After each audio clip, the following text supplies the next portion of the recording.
سلیمہ ہاشمی سن 1942 میں دہلی میں پیدا ہوئیں۔ وہ فیض احمد فیض اور ایل ایس فیض کی پہلی اولاد ہیں۔ کوئین میری اسکول اور کنیڈ ہائی اسکول کے بعد لاہور کالج برائے خواتین میں تعلیم پائی۔ سن 1962 میں نیشنل کالج آف آرٹ سے گریجویشن کی۔ فنون عالیہ میں برطانیہ کی باتھ اکیڈمی آف آرٹ اور امریکہ میں roads island school of design سے اعلیٰ تعلیم حاصل کی۔ سلیمہ ہاشمی پاکستان میں جدید مصوروں کی پہلی نسل سے تعلق رکھتی ہیں۔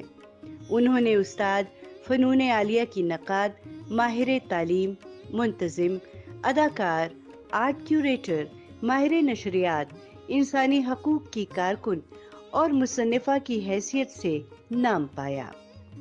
سن 1966 میں معاشیات کے استاد اور اداکار شعیب ہاشمی سے شادی کی۔ سن 1970 میں نیشنل کالج آف آرٹس میں استاد مقرر ہوئیں، جہاں 1995 سے 1999 تک پرنسپل بھی رہیں۔ سن 2003 سے 2015 تک بیکن ہاؤس نیشنل یونیورسٹی میں school of visual arts and design کی سربراہ رہیں۔ Human rights commission of Pakistan کے پنجاب چیپٹر کی وائس چیئرمین منتخب ہوئیں۔ سن 1999 میں گراں قدر قومی خدمات کے سلسلے میں صدارتی تمغہ برائے حسن کارکردگی سے نوازا گیا۔ سن 2013 میں پنجاب کی نگران صوبائی وزیر بھی رہیں۔ آداب۔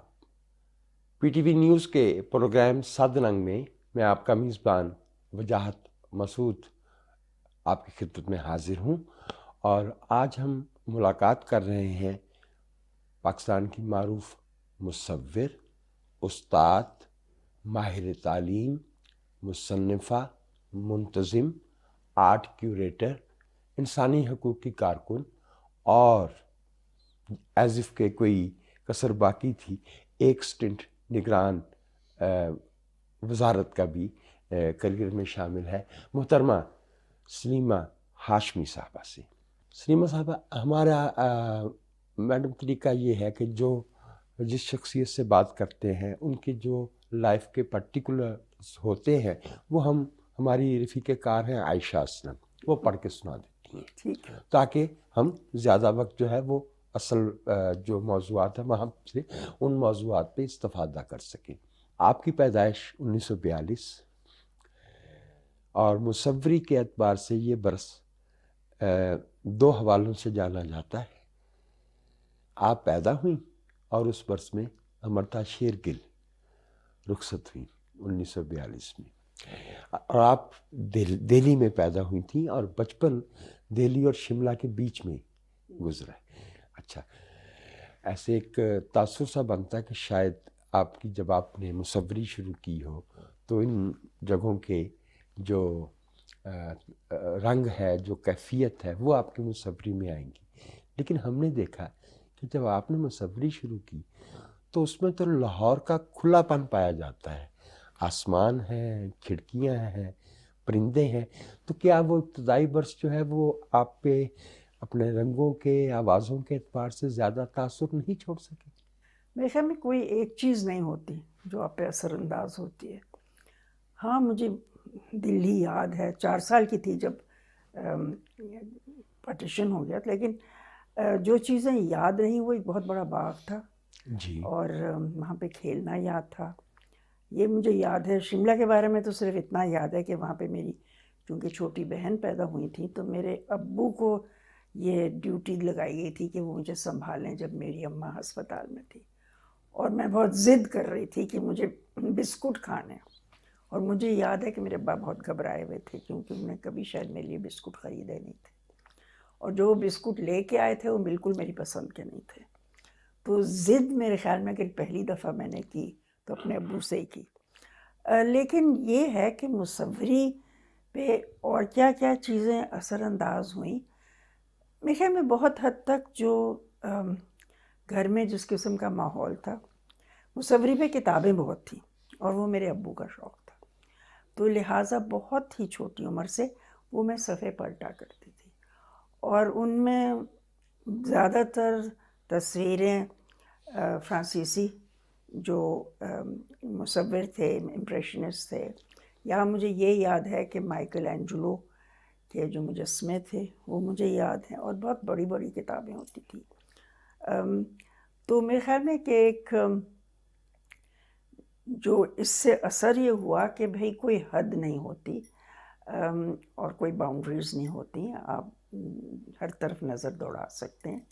پھر ہمارے گھر میں جس قسم کے لوگ آتے تھے، بہت سارے تو سیاستدان تھے، صحافی تھے، مصور بھی آتے تھے، شاعر بھی آتے تھے. تو وہ جو ایک آئی تھنک اپنے زمانے سے جڑے ہونے کا جو احساس تھا وہ بہت بچپن سے تھا. کیونکہ اور وہ ظاہر ہے وہ زمانے بھی ایسے تھے جب کہ بہت بڑی بڑی تبدیلیاں تھیں، اور بہت ساری چیزیں جو ہیں جو کہ جن سے لوگ وابستہ تھا وہ الٹ سلٹ ہو گئی تھیں. ایک یہ احساس کہ کوئی چیز جو ہے وہ اسی طرح سے طے نہیں ہے، بلکہ چیزیں بدلتی رہتی ہیں، دنیا بدل جاتی ہے، لوگ بدل جاتے ہیں، حالات بدل جاتے ہیں. اس بات کا احساس بہت بچپن سے تھا، اور اپنی زندگی میں یہی کچھ ہوا. کوئی ایک تاثر نہیں ہے. جی درست فرمایا. فیض صاحب کے بارے میں تو بہت عام طور سے جانا جاتا ہے کہ ان کے قریبی رفیق کہہ لیجئے تھوڑے سے کم عمر تھے، انور علی کارٹونسٹ. تو فیض صاحب نے انہیں بھیج دیا تھا کہیں تصویریں. آپ نے فرمایا نا کہ زمانہ کیسے بدلتا ہے. ابھی پاکستان ٹائمز شروع بھی نہیں ہوا تھا کہ فسادات شروع ہو گئے تھے، بالکل. اور ان کو بھیجا ہوا تھا اور تشویش میں تھے. اور جو ان کا انداز تھا کہ نکلے ہیں مال سے، امروز کے اور پاکستان ٹائمز کے دفتر سے، اور غالباً چیرنگ کراس کے قریب کہیں بس آتی تھی، انتظار کر رہے تھے کہ سلامت واپس آ جائیں. انور علی کو وہاں بھیجا ہوا ہے. آپ کو بھی اسی طرح کی ایک بہت بڑی تبدیلی سے گزرنا پڑا. آپ کے اپنے کام پہ تو بات ہوگی. اب یہ ہماری انہی تاریخ کی بھی مجبوری ہے کہ آپ کے ساتھ بات کرتے ہوئے فیض صاحب کا حوالہ تو بار بار آئے گا. تو اس میں 8 مارچ 1951 آتا ہے، جب ایک رات جو ہے فیض صاحب کو راول پنڈی سازش کیس کے نام سے ایک الزام میں گرفتار کیا جاتا ہے. آپ غالباً 8 یا 9 برس کی ہوں گی اور منی سے 8 برس کی تھی. 6 یا 7 برس کی. تو کیسے آپ کو میڈم ایلس نے جو ہے نا وہ سنبھالا، کیسے تسلی دی؟ اور بچوں کے لیے تو بہت بڑا شوق ہوتا ہے کہ جس گھر میں مصوری کی، موسیقی کی، جہاں خورشید انور آتے ہیں، وہ جہاں شعراء بیٹھتے ہوں، وہاں پہ پولیس والے دھمک آئے. تو کیسے آپ نے اس کے ساتھ کیسے کوپ کیا، یا کیسے آپ کو پہلی سنبھالا بات گیا؟ تو یہ ہے کہ بالکل سناٹا چھا گیا، کیونکہ ظاہر ہے جس گھر کے آگے CID بیٹھی ہو وہاں تو اپنے بھی نہیں قدم رکھتے. جی تو بہت جلدی پتہ چل گیا کہ بھئی مشکل وقت میں بہت دلیر لوگ ہوتے ہیں جو کہ آپ کا ساتھ دیتے ہیں. اور مجھے اب بھی وہ لوگ بہت اچھی طرح سے یاد ہیں جنہوں نے ساتھ نہیں چھوڑا. ورنہ تو جس گھر میں اتنی چہل پہل ہو، وہ لوگ آتے جاتے ہوں، اور پھر ایک دم خاموشی چھا جائے، تو ظاہر ہے کہ آپ کو بہت ایک تو عجیب لگتا ہے، پھر آپ سہم جاتے ہیں. میری پھپھو آ گئی ہمارے پاس رہنے کو، ہماری چھوٹی پھپھو، جی اور ابھی ان کی بیٹی آئی ہوئی تھی گھر پہ. وہ تھیں، میری اماں تھیں، کبھی کبھی میری دادی آتی تھیں، اور میزا اور ہم، اور کوئی نہیں آتا تھا. جی کچھ لوگ جو یاد ہیں جو آتے تھے، سب سے زیادہ صوفی غلام مصطفیٰ، کیونکہ وہ سامنے ریڈیو پاکستان جب آتے تھے تو چلے آتے تھے. جی پھر ابا کے کچھ دوست تھے، شیر محمد حمید ایک تھے جی جو ہاں، کہ گاؤں غالباً سے آیا فیصل آباد والے. بالکل بالکل جی وہ آیا بالکل. کرتے، جب لاہور آتے تھے تو آتے تھے. ایک حنیف چاچا ان کو ہم کہتے تھے، جو کہ پہلے میری ان سے کبھی ملاقات نہیں ہوئی، لیکن جب ابو جیل چلے گئے تو وہ باقاعدگی سے آتے تھے. اس طرح کے چند ایک لوگ تھے جنہوں نے ساتھ نہیں چھوڑا. اور میرے خیال میں اس کی وجہ سے ایک تو میری اماں کی جو ہمت تھی وہ بہت بن گئی، اور جو زیادہ مشکل بات یہ تھی کہ میری خالہ جو تھیں وہ چند مہینوں پہلے بیوہ ہوئی تھیں. جی 50 میں جی ایم ڈی ڈاکٹر تاثیر صاحب کا تاثیر کا انتقال ہوا تھا. انتقال ہو گیا تھا. جی تو دونوں بہنیں جو تھیں وہ ظاہر ہے ان حالات میں وہ زیادہ قریب ہو گئیں، اور میرے خالہ زاد بہنیں اور بھائی سلمان اور مریم اور سلمہ ہمارے بہت قریب ہو گئے۔ لیکن میری اب بھی میں جب سوچتی ہوں، میری والدہ کو میں داد دیتی ہوں، وہ بالکل جس طرح ایک شیرنی جو ہے اپنے بچے قریب رکھتے ہیں اس طرح سے تھیں۔ ان کو نوکری کرنی پڑی، پہلے تو نوکری نہیں کرتی تھیں، میاں افتخار الدین نے ان کو پاکستان ٹائمز میں رکھ عورتوں لیا۔ کا اور بچوں کا بالکل صفحہ دے دیا۔ بالکل، بالکل۔ اور کوئی کفالت کرنے والا تو تھا نہیں۔ تو ظاہر ہے پہلے گاڑی بیچی گئی تاکہ وکیل کا جو بوجھ ہے وہ اٹھایا جا سکے اس کے ذریعے، اور وغیرہ وغیرہ۔ اور پھر ہمارا اسکول بدلا گیا، کوئین میری سے ہم ایک مشن اسکول میں آئے، کنیڈ اسکول میں، تو انگلش میڈیم سے پھر ہم اردو میڈیم میں آ گئے، وغیرہ وغیرہ۔ لیکن میرے خیال میں اب جب میں سوچتی ہوں تو ان حالات نے شاید اس سے زیادہ بہتر پرورش جو ہو سکتی ہے وہ نہیں ہو سکتی، کیونکہ آپ جب دنیا کی اونچ نیچ بہت چھوٹی عمر میں سمجھ لو، یہ بھی سمجھ لو کہ دوستی کیا ہوتی ہے، کتنے لوگوں میں وہ ہمت ہوتی ہے کہ مشکل وقت میں ساتھ دیں۔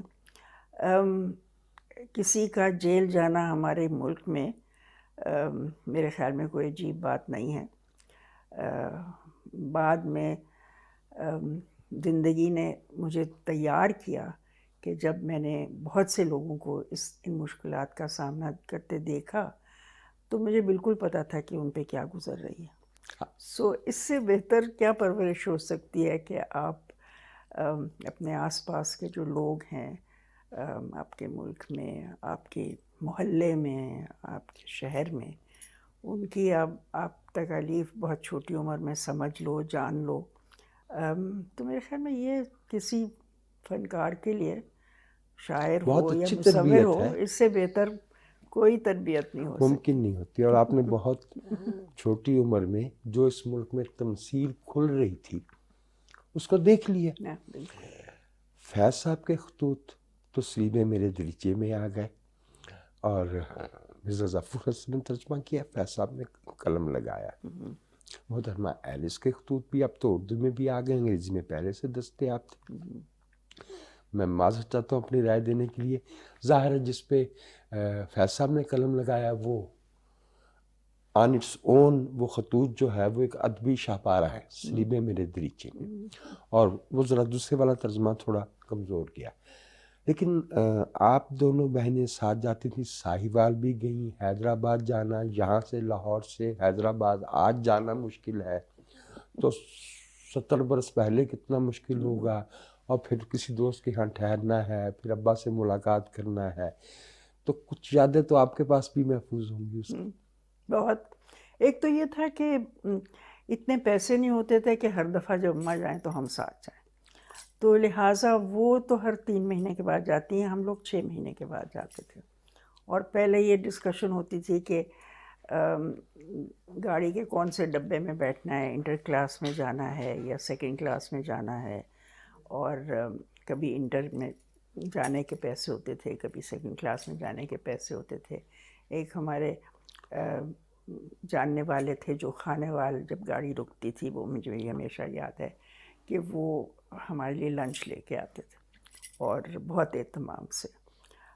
ایسے لوگ تھے جو کہ زندگی کی جو تلخی ہوتی ہے اس میں بہت شیرینی بھر دیتے ہیں۔ جب حیدرآباد پہنچتے تھے تو وہاں پہ ہوٹل تو اس زمانے میں ہوتے نہیں تھے، ڈاک بنگلوں میں ٹھہرتے تھے ہم لوگ۔ اور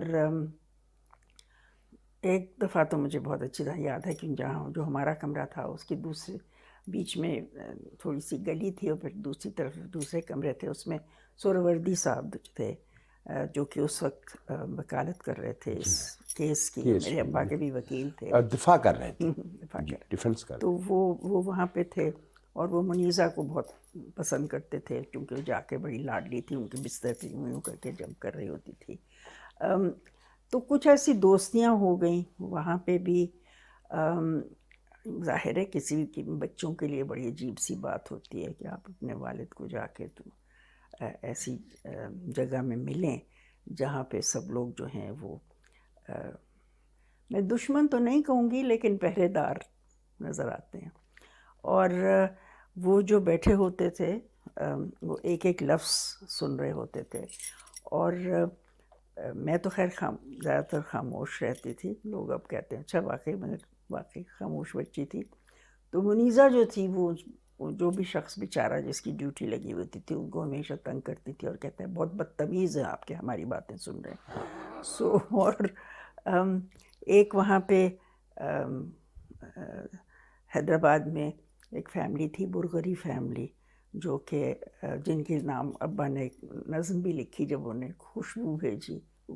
تو ان کو پتہ ہو جاتا تھا کہ ہم آئے ہوئے ہیں، تو ہمیشہ دوپہر کا جو کھانا ہوتا تھا وہ ان کے یہاں سے آیا تھا. بہت اہتمام سے وہ بھیجتے تھے. اور تو اس طرح کے جو بے خیر میں جو باتیں ہوتی ہیں آپ کو اس لیے یاد رہتی ہیں کیونکہ ان سے آپ کا جو یقین ہے انسانیت پہ، انسان دوستی پہ، وہ پکا ہو جاتا ہے. آپ کو پتہ ہوتا ہے کچھ بھی حالت ہو، کچھ ایسے لوگ ہوتے ہیں جو واقعی دوستی کی وجہ سے سرخرو ہو جاتے ہیں یا صرف انسان دوستی کی وجہ سے. ایک آدھ دفعہ ہمیں اجازت ملی تھی کہ ہم اب جا کے تو ابا کا سیل دیکھیں جہاں پہ وہ رہتے. اور حیدرآباد میں ظاہر ہے وہ جس طرح کا سما ہے، ریتلی زمین ہے اور پودے نہیں اگتے تھے، جس کے برعکس جب وہ ساہیوال گئے، اس زمانے میں اس کو مین کمری کہتے تھے، تو وہاں پہ ابا نے بہت باغبانی کی اور وہاں پہ پودے لگائے، درخت لگائے. اور حیرت کی بات ہے کہ چند سال پہلے جب میں دیکھنے گئی تھی، جب وہ ان کا وہ 100 سالہ جشن ہوا تھا، تو مجھے اچھی طرح اب اس سے یاد بھی 10-11 برس ہو گئے، 12 میں تو ہوا. وہاں پہ میں نے دیکھا کہ ایک درخت جو انہوں نے لگایا تھا وہ بالکل موجود تھا، پھول بھی موجود تھے. جب ہم گئے تھے تو باہر کا موسم تھا. مجھے سویٹ پیز یاد تھیں کہ انہوں نے ایک جعفری لگائی تھی، اس پہ سویٹ پیز لگے تھے. وہ تو خیر نہیں تھا، لیکن بہت سے جو پودے جو انہوں نے باغیچہ لگایا تھا وہ ابھی تک موجود ہے. تو یہ سب چیزیں جو ہیں وہ یادیں بھی ہیں، لیکن کسی حد تک کیونکہ آپ کی شخصیت میں یہ جذب ہو جاتے ہیں تو وہ شاید اور بچوں سے زیادہ ہمارا جو بچپن تھا وہ بہت حد تک میں کہوں گی کہ زیادہ رچ تھا، بالکل تھا. بالکل تھا. ہم اس کو کیوں نہ کہیں، ہم اس کو کیوں نہ کہیں جو کبھی کچھ کبھی لوگ زندگی میں کہتے ہیں تھا. کہ بہت کٹھن حالات تھے. ہاں تھے، ہاں، پیسے نہیں تھے، لیکن بہت ساری اور چیزیں تھیں. اور میں اپنی اماں کو داد دیتی ہوں کہ چاہے ہماری سالگرہ ہو، کوئی اور چیز ہو، وہ ہمیشہ یہ کوشش کرتی تھیں کہ ہمارے کپڑے بہت صاف ستھرے دھلے ہوئے ہوں. اور وہ اور میری پھپھو جو تھیں وہ سردیوں میں سویٹر بنتی تھیں. اور اکثر مجھے یاد ہے کہ لوگ کہتے تھے کہ بھی دیکھو فیض کی جو بچیاں جو ہیں وہ ہمیشہ بڑی ویل ڈریسڈ ہوتی ہیں، صاف ستھری ہوتی ہیں، کیونکہ اور ان کو گھر کو ٹھیک ٹھاک رکھنے کا بھی بہت شوق تھا. وہ بالکل اس بات کا خاص خیال رکھتی تھیں کہ بھئی وٹامن اگر لینی ہے تو وٹامن ہونی چاہیے، کھانسی آ گئی ہے تو ڈاکٹر کے پاس جانا ہے، وغیرہ وغیرہ. یہ ساری چھوٹی چھوٹی چیزیں تھیں جو انہوں نے اپنی جو مصیبتیں تھیں، اپنے جو مسائل تھے، وہ کبھی ان کا اثر ہماری پرورش پہ نہیں ہونے دیا. نہیں آنے دیا. اور ان کے لیے میرے خیال میں بہت مشکل ہوتا ہوگا. مجھے یاد ہے ایک دفعہ جب ان کی سالگرہ تھی اور ہم لوگ گئے تھے حیدرآباد، ماما کی سالگرہ تھی، تو ابا نے ان کو نظم دی کہ یہ نا تم چھپوا لینا اور اس سے اپنے لیے ایک سوٹ لے لینا. اور وہ نظم تھی سلام لکھتا ہے شاعر تمہارے حسن کے نام. واہ. تو ماما نے کہا کہ ہاں ہاں بالکل میں. تو ماما نے کہا ابا نے کہا کہ بھئی آپ اپنے لیے سوٹ لے لینا. تو کہنے لگی نہیں بچوں کو جوتوں کی ضرورت ہے، تم جوتوں. تو انہوں نے کہا نہیں بالکل نہیں، یہ تمہارے لیے ہے اور تم نے. تو پتہ نہیں اماں نے کیا جادو کیا کہ ہمارے جوتے بھی آ گئے، انہوں نے اپنے لیے سوٹ بھی لے لیا. یہاں پہ وقت ہوا ہے ایک مختصر سے وقفے کا، جس کے بعد جب ہم واپس آئیں گے تو پروگرام صد رنگ میں محترمہ سلیمہ ہاشمی سے ہماری گفتگو کا سلسلہ جاری رہے گا۔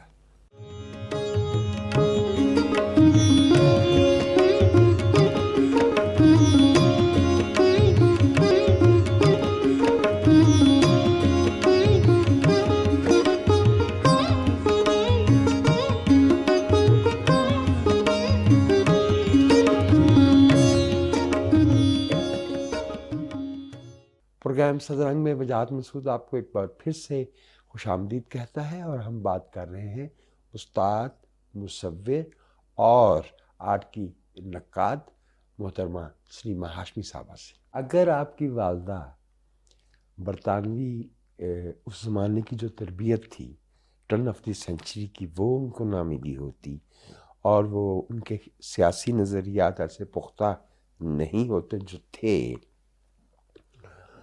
تو کیا آپ کے خیال میں ایک پاکستان کی اوسط درجے کی اس وقت کی ماں جب خواندگی کل ملا کے 12-13% تھی، وہ اس طرح سے بچوں کو پال سکتی؟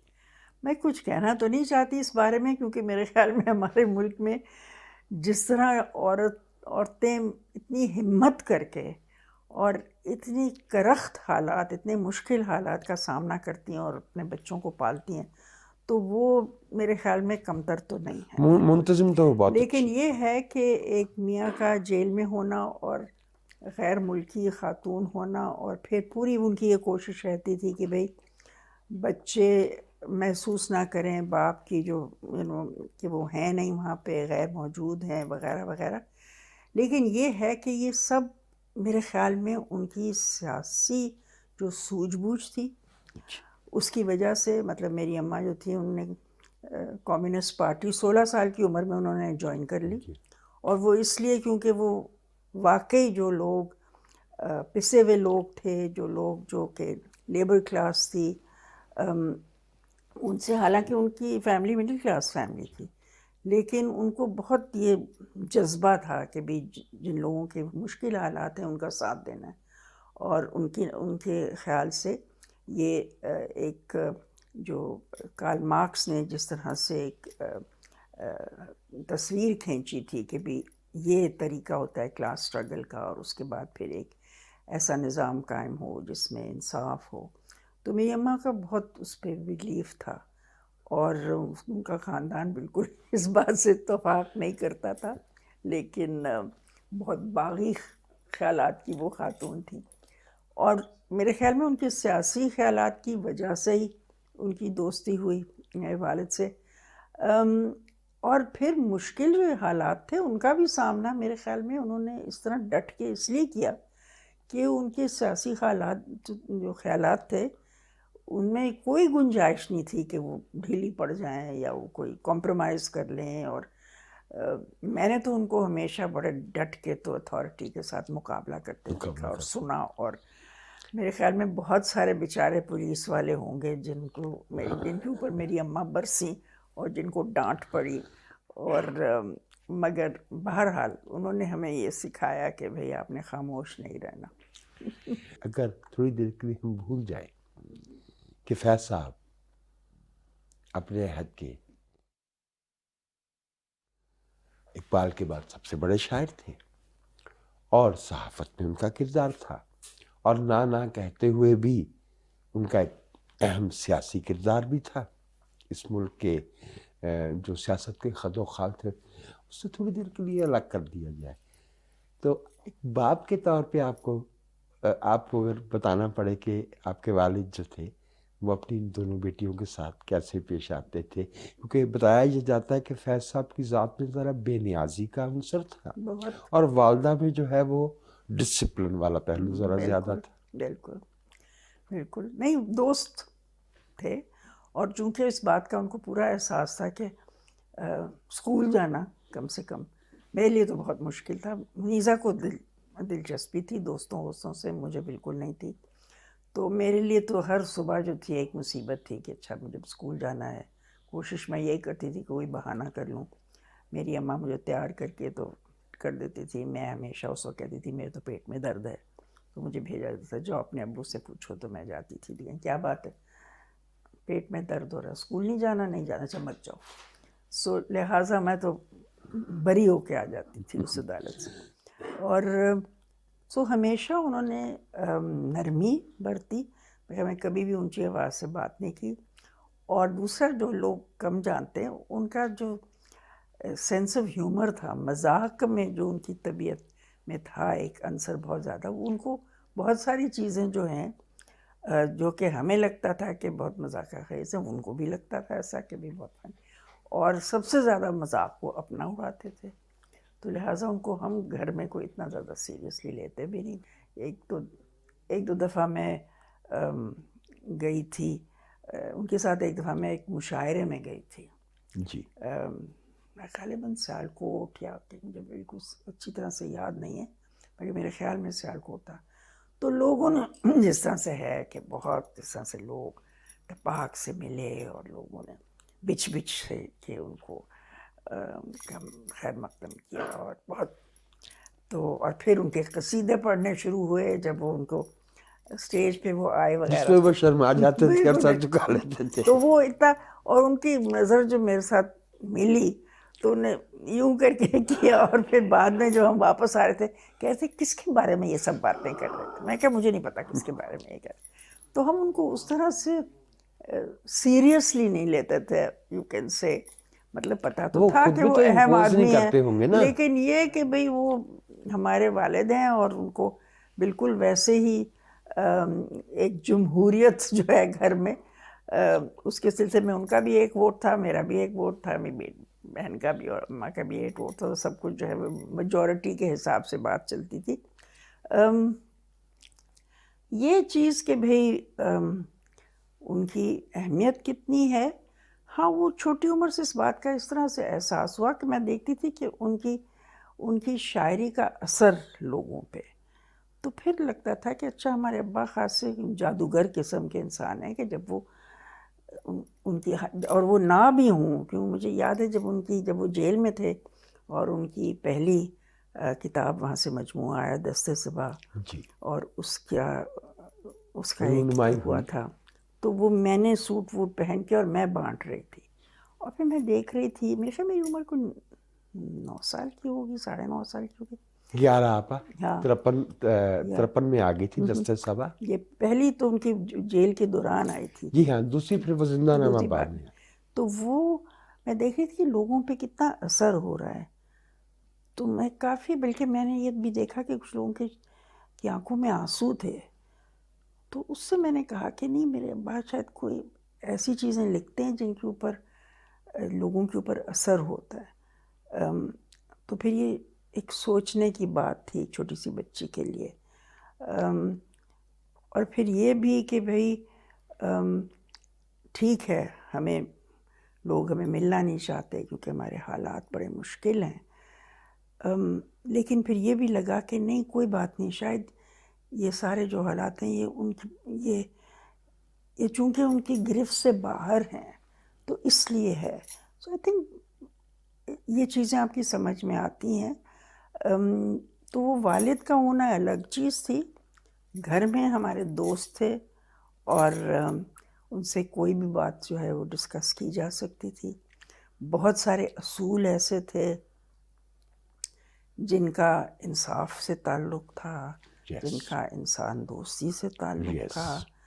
اور وہ انہوں نے کبھی کوئی لیکچر نہیں دیا، کبھی کوئی واعظ نہیں کیا، وہ آپ کی سمجھ میں آ گئے کیونکہ وہ ان کا عمل کافی تھا، بالکل ان کی شخصیت میں تھا، میری اماں کے بھی شخصیت میں تھا کہ بھئی پیپل آر کریٹڈ ایکول.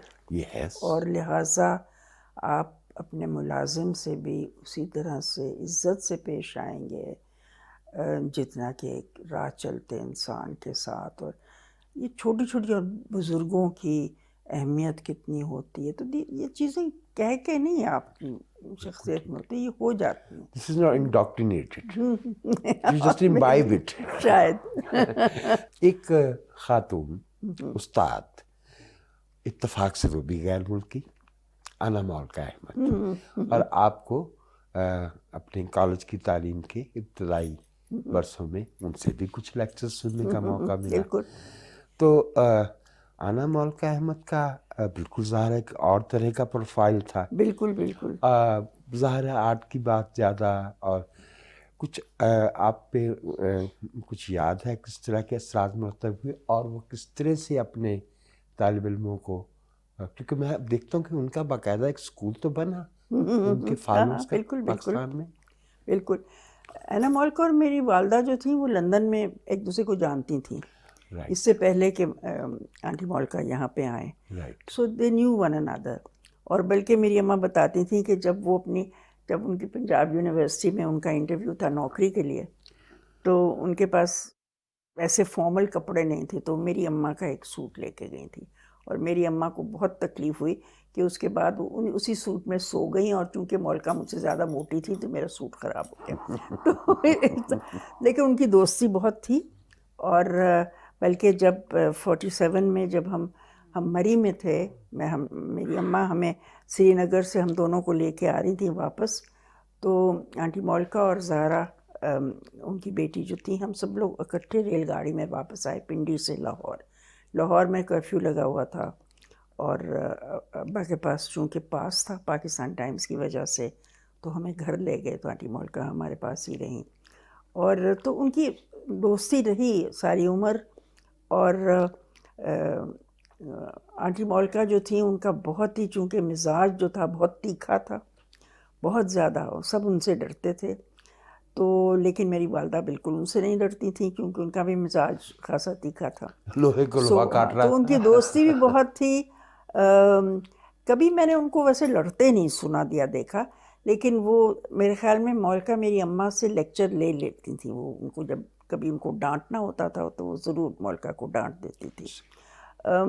تو ان کو میں ہمیشہ نے دیکھا. جب وقت آیا کالج جانے کا تو وہ لاہور کالج میں تو میں نے فائن آرٹس لیا تھا, اور وہ ہم ہسٹری آف آرٹ کے لیکچرز کے لیے پنجاب یونیورسٹی جاتے تھے, تو لہٰذا وہاں پہ ان کے لیکچرز ہم نے سنا. اور وہ بہت اچھی استاد تھیں, ہسٹری وہ بہت اچھی پڑھاتی تھیں. اور میرا ان کی چونکہ جس طرح سے جو ان کا ویژن تھا پینٹنگ وغیرہ کے بارے میں, میرا بالکل اس سے مختلف تھا.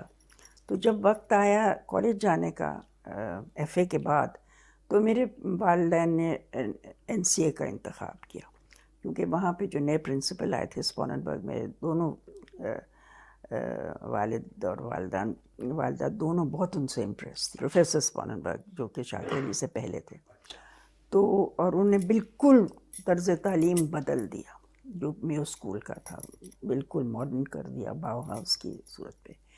تو اینا مولکا بہت ناراض ہوئیں کیونکہ خیال تھا کہ مجھے ان کے پاس جانا چاہیے, اور بلکہ انہوں نے مجھے بہت ڈانٹا وانٹا بھی. تو میں نے چونکہ یہ جو نیا نظام تھا این سی اے, میں سمجھ گئی یہ بالکل ایک انقلابی طرز سے تعلیم ہے, اور میں بہت زیادہ اس سے امپریس بھی ہوئی, اور مجھے عشق ہو گیا اس قسم کی سوچ سے اور اس طرز تعلیم سے, کیونکہ میں سمجھی 20ویں صدی کا رخ ہے.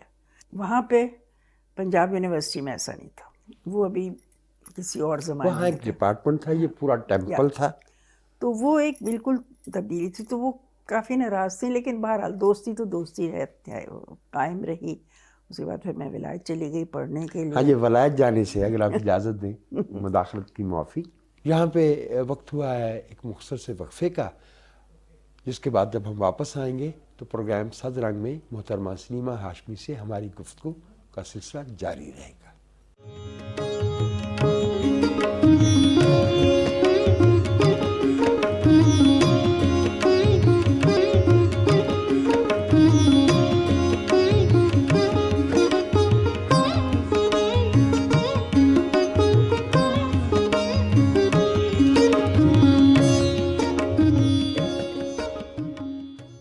پروگرام صد رنگ میں وجاہت مسعود آپ کو ایک بار پھر سے خوش آمدید کہتا ہے, اور ہم بات کر رہے ہیں استاد, مصور اور آرٹ کی نقاد محترمہ سلیمہ ہاشمی صاحبہ سے. 62 فیض صاحب کو 11 پیس پرائز لینا تھا, اور آپ کو آگے جانا تھا اسکول آف آرٹ بات میں, آرٹ اکیڈمی میں, تو آپ اکٹھے گئے. اور وہاں آپ کی پابلو نیرودا سے بھی ملاقات ہوئی. بالکل ہوئی. وہاں جو ہے وہ فیض صاحب کو آنر کیا گیا. یہاں پہ اس کے خلاف اداریے لکھے گئے. کیسا وہ تجربہ تھا؟ چونکہ میں نے کئی دفعہ سوچتا رہتا تھا کہ ایلس آپا کو ہونا چاہیے تھا فیض صاحب کے ساتھ، تو یہ صاحبزادی. پھر بعد میں پتہ چلا کہ چونکہ اتفاق سے you were living for England, تو یہ ہو گیا. وہ جو کوئی 40-45 دن آپ نے اس میں گزارے، فرمائیے کہ آپ کے تاثرات کیا تھے 62 کا Soviet union which was eyeball to eyeball to the capitalist world, at least till 62 بالکل بالکل under Khrushchev. پہلی تو یہ بات تھی کہ بھئی ہم بحری جہاز سے گئے یورپ، اور کیونکہ ابا اس سے پہلے بیمار رہے تھے تو ڈاکٹروں نے کہا تھا کہ ہوائی سفر مت کریں، بہتر ہے. اور تو ہم یہاں سے اٹلی گئے نیپلز، وہاں سے پھر ہم روم گئے، اور روم ہم بذریعہ ریل گاڑی ماسکو گئے، جو کہ ایک عجیب و غریب سفر بھی تھا، اور میرے خیال میں کہ بہت کم لوگ ہوں گے جنہوں نے اس زمانے میں اس قسم کا سفر کیا ہو. اور وہ جو ڈبے تھے جو کہ مختلف جگہوں پہ رکتے تھے اور دوسری ریل گاڑی کے ساتھ جڑتے تھے، اس میں بہت ساری چیزیں دیکھیں. مثلاً اس زمانے میں یوتھ فیسٹیول ہونے والا تھا ہیلسنکی میں، اور اسی وقت الجزائر جو ہے وہ آزاد ہوا تھا، اور ہماری ٹرین میں کم سے کم 200 نوجوان الجیرینز جو تھے، لڑکے اور لڑکیاں، یوتھ فیسٹیول میں جا رہے تھے. اور راستے میں جہاں جہاں پہ وہ ریل گاڑی رکتی تھی تو لوگ ان کا استقبال کے لیے کھڑے ہوئے ہوتے تھے. تو میں نے ابو سے کہا میں ان سے ملنا چاہتی ہوں، تو میں ریل گاڑی میں چلتی وہاں پہ پہنچ گئی، اور میں نے بتایا کہ میں پاکستان سے ہوں. میں چونکہ بہت غور سے ان کی جو آزادی کا جو پورا اسٹرگل تھا اس کو میں فالو کرتی رہی تھی. ان کے جو لیڈران تھے ان کے میں نام سے، ان کی زندگی سے بخوبی واقف تھی. میں نے بتایا کہ میں جمیلہ بوپاچا کی بڑی اس کو جو ٹارچر سے وہ گزری، میں نے خط بھی لکھے تھے میں اسٹوڈنٹ کے زمانے میں.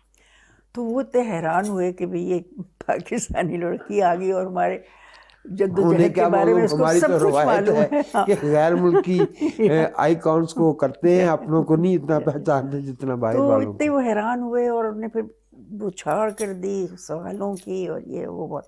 تو وہ ایک بہت ہی میرے لیے کم سے کم، میں نے واپس آ کے پھر ابو کو بتایا کہ میں اس طرح سے ملی اور یہ اس طرح کر کے لوگ تھے اور یہ، تو وہ بہت خوش ہوئے، بیکاز ظاہر ہے ان کو بھی بہت دلچسپی تھی اس میں. تو ایک تو وہ ایک بڑی سگنیفیکنٹ تھی.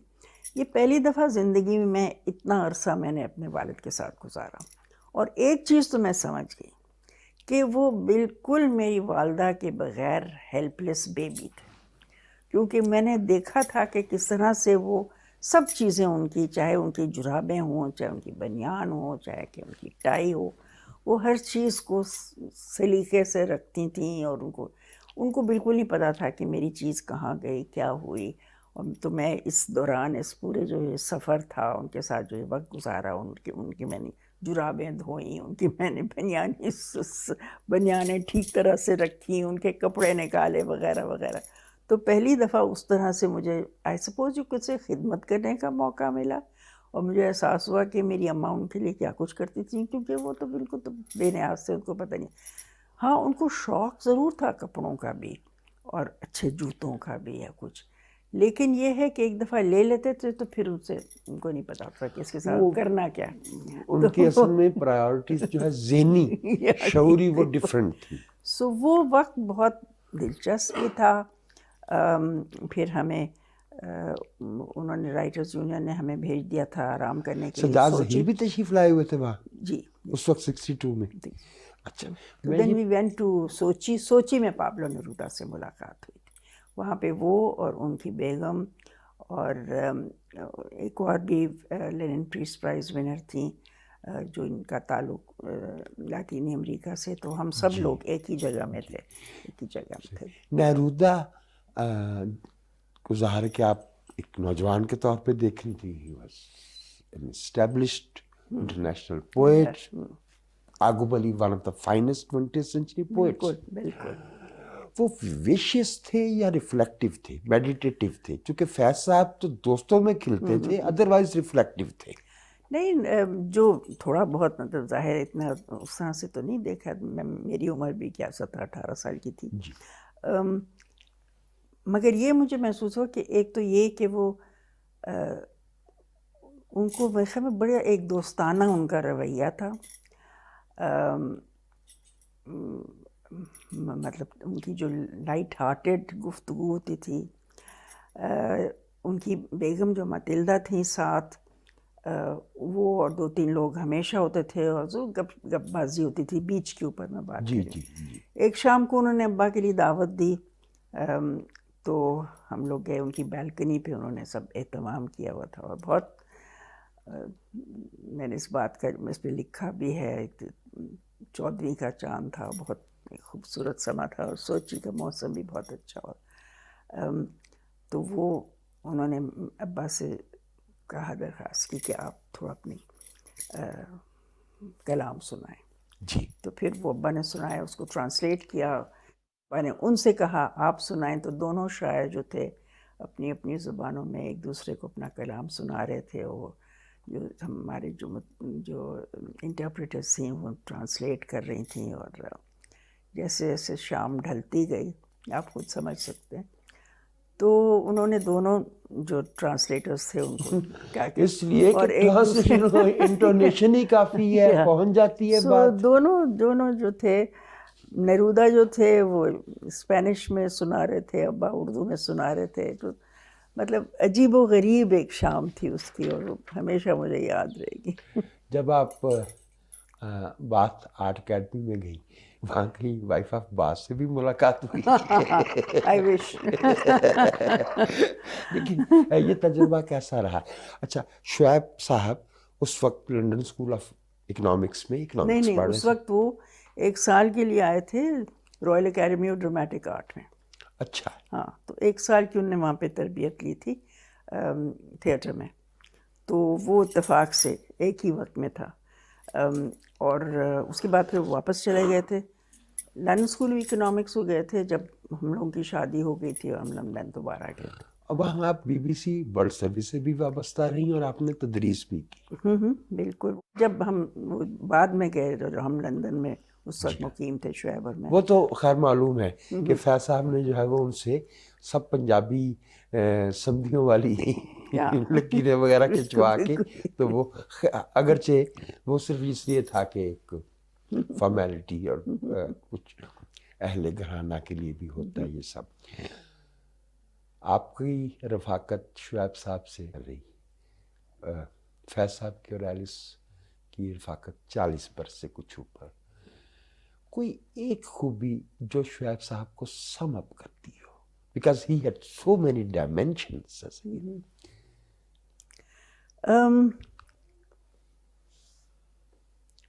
جنروسٹی, میگنانیمیٹی.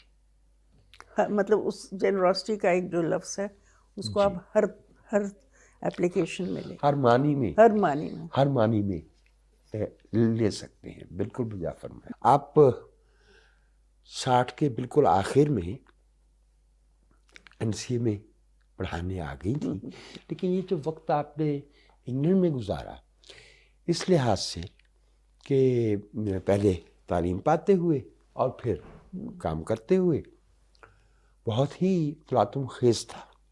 عورتوں کی حقوق کی تحریک چل رہی ہے, طلباء کی تحریکیں چل رہی ہیں, سول رائٹس موومنٹس چل رہی ہیں, اور یہ لگ رہا ہے کہ بس دنیا جو ہے وہ ایک نئے دھڑے پہ بالکل جا بہت رہی ہے. امید تھے, بہت پر امید تھے ہم. NCA میں جب آپ تو میں یہ جاننا چاہوں گا کہ ایک طالب علم کے طور پہ 60 کی دہائی میں جب آپ خاص طور پہ آرٹ کی تعلیم پا رہی تھیں, تو کیا زین العابدین, جیمنی رائے کا ذکر اسی شد و مت سے ہوتا تھا جیسے استاد اللہ بخش کا یا عبدالرحمن چغتائی کا, یا فاصلہ پیدا ہونا شروع ہو گیا تھا؟ آپ کی آبزرویشن کیا ہے؟ دیکھیں, جب ہم لوگ جب خاص طور میں NCA میں پڑھ رہی تھی, تو اس زمانے میں تو یہ تو طے تھا کہ ہمارے ملک کا جو مشرقی حصہ ہے وہ فنون لطیفہ میں ہم سے کہیں آگے. جی اور ایک تو یہ ہے کہ کیلکٹا اسکول کا بہت وہاں پہ اور شانتی نکیتن کا بہت اثر تھا. جی اور دوسرا یہ تھا کہ وہاں پہ بہت سارے اور بھی جو فنون تھے، موسیقی، رقص وغیرہ، وہ سب بنے ہوئے تھے مصوری میں. ہمارے یہاں اتنا مستند نہیں تھا. نیو اسکول آف آرٹس تھا ضرور، لیکن میرے خیال میں پارٹیشن کے بعد وہ بالکل ایک کہنا تو نہیں چاہیے، لیکن اس قدر وہ قدامت پسند ہو گیا تھا. وہاں پہ کوئی جان نہیں تھی. اور یہ تو میں نے اسکول میں جب میں پڑھتی تھی، میں 2-3 دفعہ وہاں پہ نمائشوں پہ گئی تھی، اور وہ کسی اور ہی صدی میں رہ رہے تھے. اسپوننبرگ کے آنے کے بعد اس میں جان پڑ گئی، اور بہت ایک تجدیدی قسم کا رجحان پیدا ہو گیا. شاکر علی بھی واپس آ گئے تھے یورپ سے، اور وہ بھی ایک ماڈرنسٹ آدمی تھا. اور ایک دم وہاں لاہور میں جو لاہور آرٹ سرکل کی ہلچل تھی، وہ اس کی وجہ سے بہت کچھ ہوا. اور ان لوگوں کا پھر ظاہر ہے کہ جو ملاپ تھا یا دوستیاں تھیں، وہ مشرقی پاکستان کے مصوروں اور آرٹسٹوں کے ساتھ تھیں. اور یہ طے تھا کہ بھی وہ زیادہ آگے ہیں ہم سے. اور زین العابدین تو خیر ان کے ساتھ تو ابا کی بہت زیادہ قربت تھی. وہ ہمارے گھر آ کے رہتے تھے، رائٹ. اور ان کی وجہ سے ان کے آنے جانے سے، اور وہ چونکہ این سی اے کے بورڈ پہ تھے، پشاور یونیورسٹی کے فائن آرٹس ڈپارٹمنٹ کے بانی تھے، اس کی وجہ سے احساس یہ ہوتا تھا کہ بھی ان سے بہت کچھ سیکھنا ہے. تو فاصلے بالکل نہیں تھے، بلکہ میں کہوں گی رائٹرز، آرٹسٹ، میوزیشنز میں بہت قربت تھی. فاصلے سیاسی تھے. اور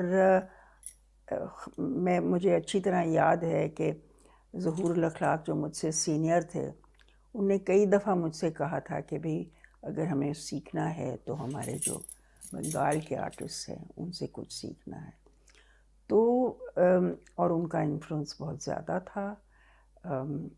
میرے خیال میں کہ اگر یہ علیحدگی نہ ہوتی تو بہت ہی ایک نئی قسم کی سوچ جو کہ دونوں کی آپس میں گفتگو کے نتیجے میں پیدا ہوتی تو بہت اچھا تھا. زبیدہ آغا ایک اور مصورہ تھی جن کی گیلری تھی راول پنڈی میں، اور ان نے بہت سارے مصوروں کو مشرقی پاکستان سے ان کو دعوت دی. وہاں پہ ہم جا کے دیکھتے تھے ان کا کام. تو وہ ہم اس قسم کا فرق یا دوری بالکل محسوس نہیں کرتے تھے. یہ 71 کی بعد کی بات ہے. محترمہ سلیمہ ہاشمی، آپ کے علم کا سمندر جس قدر وسیع ہے، ہمارے پاس سوالات کا ذخیرہ بھی اتنا ہی زیادہ ہے. وہ ایک گھنٹے کی تنگنائی میں قید نہیں کیا جا سکتا. تو ہم اسی سلسلے کو، گفتگو کو اگلے پروگرام تک لے کے جائیں گے. پی ٹی وی نیوز کے وہ ناظرین جو سدرنگ میں محترمہ سلیمہ ہاشمی کی گفتگو سن رہے تھے، میں ذاتی طور پر ان کا شکر گزار ہوں. اور اطلاع یہ ہے کہ آج کے اس پروگرام کا اگلا حصہ جو ہے وہ آپ کل اتوار رات 10:05 پہ دیکھ سکیں گے.